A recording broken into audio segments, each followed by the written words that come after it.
Picture this, University of Connecticut, Yukon. Huskies, right? Classes, exams, questionable cafeteria food, standard college stuff. But then, you hear about a club, not just any club, the Moon Appreciation Club. Yes, a whole club dedicated to appreciating the moon. That big, beautiful, silent rock hanging out in our night sky.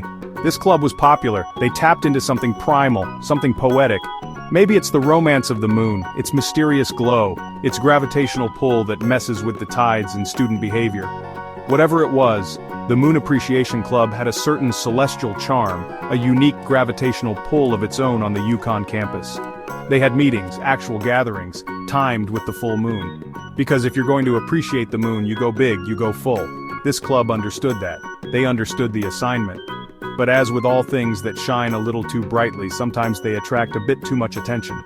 The Moon Appreciation Club, in its quest to bask in lunar glory, found itself on a trajectory that was perhaps a little too wild for the university's orbit. And so, our story begins not with a gentle moonrise but with a rather abrupt and somewhat comical grounding of their lunar module.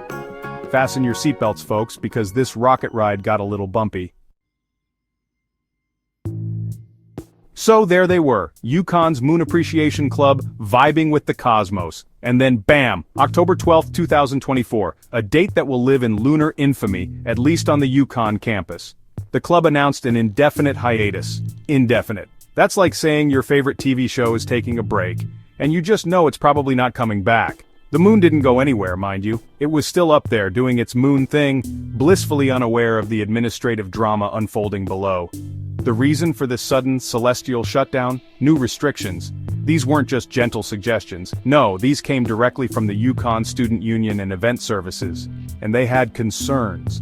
Concerns about excessive smoking, drinking, and other behaviors. It seems the club's full moon gatherings had perhaps evolved into something a tad more spirited. The university decided that these lunar festivities needed a bit more control. And control often comes with a price tag and a list of things you suddenly can't do anymore.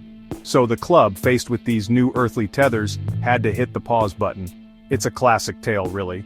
A group of people find a simple joy looking at the moon, listening to music, and then the grown-ups step in because someone, somewhere, might have been having a little much fun. Or perhaps someone climbed a tree they weren't supposed to. We'll get to the specifics, don't you worry. The moon might be silent, but the campus rumor mill, that thing howls louder than any wolf. When the university drops the hammer of new restrictions, you might expect the club to cry foul. But the leadership of the Moon Appreciation Club, bless their candid hearts, kind of went, yeah, okay, fair enough. Club President Angelina Lyris and Secretary Joseph Kosover acknowledged the issues. They admitted that, yes, there might have been some moshing, drinking, and smoking, and the piece de resistance tree climbing. They didn't realize these activities violated Yukon rules until Event Services intervened. It's that classic "it's easier to ask for forgiveness than permission" strategy, except they forgot the part where you check if forgiveness is actually on the table.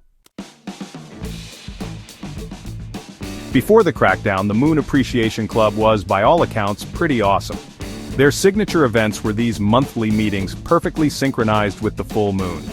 And where did these lunar love-ins take place? On the Great Lawn, of course. These meetings featured two-band concerts. Imagine that.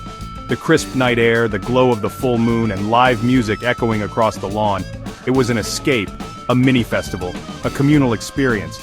The atmosphere must have been something else. A mix of students, drawn together by a shared, slightly offbeat interest.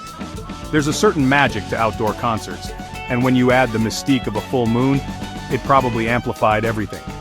The music would sound better, the cheap snacks would taste gourmet, and even that awkward person from your stats class might seem interesting under the lunar glow. It was a space where people could connect, not just with the moon, but with each other.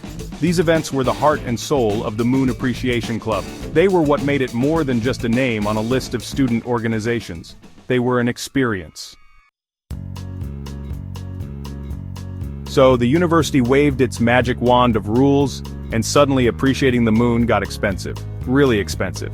Remember those cool two-band concerts under the full moon? Well, if the Moon Appreciation Club wants to bring back the tunes, they're looking at a cool $1,200 per event, $1,200. For security, for barricades, for other control measures. And what if they decide to ditch the live music? Even that comes with a price tag. $400. For a student club, these kinds of fees are, to put it mildly, a bit of a buzzkill. Angelina Lyris, the club president, highlighted this financial burden. The moon is free for everyone to look at, but apparently, looking at it on university property now requires a cover charge. This financial reality has forced the club to consider a full revamp. So, the Great Lawn is temporarily off limits for moon parties, the band budget has evaporated into the university's coffers, and tree climbing is definitely frowned upon. What's a dedicated moon appreciation club to do? Wallow in darkness? Curse the bureaucracy? Well, maybe a little bit of that, but mostly they've taken to the place where all modern movements go to stay alive, the internet. Yes, despite the hiatus on physical gatherings, the Moon Appreciation Club remains very much active in the digital realm. They're fighting the good fight, one pixelated moon photo at a time. You can find them on Instagram naturally, at UConn Moon Club. They're also keeping their UContact page updated. They continue to engage with members, posting about full moons, sharing lunar facts, and generally trying to keep that communal moon-loving spirit from fizzling out. It's not quite the same as swaying to live music under a real silver orb, but hey, you work with what you've got. Maybe they're organizing virtual group howls via Zoom? One can only hope. The leadership has been clear. They're aiming to keep the club's spirit alive during this transition. Transition is such a wonderfully diplomatic word, isn't it? It sounds so much better than indefinite shutdown because we partied a little too hard. It implies a journey, a metamorphosis. Now, while the Moon Appreciation Club is navigating this bureaucratic asteroid field, it's not like the UConn campus has become a complete cultural desert devoid of any melodic sound. Joseph Kosover, the club's secretary, pointed out that the Student Union Board of Governors, or SUBO-G as the cool kids call it, is stepping up to organize more musical events. So if you're craving some tunes on campus, there are, shall we say, sanctioned options available. Subog apparently had an event lined up for November 2024, and they also hosted the recent Sunset Fest. These events, one presumes, come with all the necessary permits, security, barricades, and probably a detailed risk assessment matrix that includes the potential for rogue frisbees. It's organized fun, approved fun, fun that has been vetted by committees and stamped with the official seal of university endorsement. Let's be honest, navigating university bureaucracy can often feel like trying to solve a Rubik's Cube in the dark, while riding a unicycle. For the Moon Appreciation Club, this is their new reality. The path to bringing back their beloved full moon gatherings is paved with forms, meetings, and the looming specter of those hefty event fees. It's not just about appreciating the moon anymore, it's about appreciating the intricate dance of administrative approvals. The challenge isn't just financial, though that $1,200 fee for live music is a pretty big mountain to climb for students. It's also about adapting their very essence. How do you take a club known for its free-spirited, slightly wild energy, and fit it into the neat, orderly boxes required by university event services? The leadership, Angelina Lyris and Joseph Kosover, seem determined. They're talking about a full revamp, which sounds both exciting and slightly terrifying. The club is gathering input from its members, which is smart. So, what's the future for UConn's Moon Appreciation Club? Are their days of lunar revelry gone forever, destined to become a fond, slightly hazy memory for a generation of Huskies? Or will they rise again, like a glorious supermoon, albeit perhaps a slightly more budget-conscious and rule-abiding one? The club itself seems hopeful, and that's a good start. They haven't thrown in the towel and decided to become the appreciation of well-maintained lawns club just yet. Their continued engagement on social media, their commitment to gathering member input, and their talk of a full revamp all point to a desire to return. They want to bring back those communal moon-gazing sessions, even if they look a little different.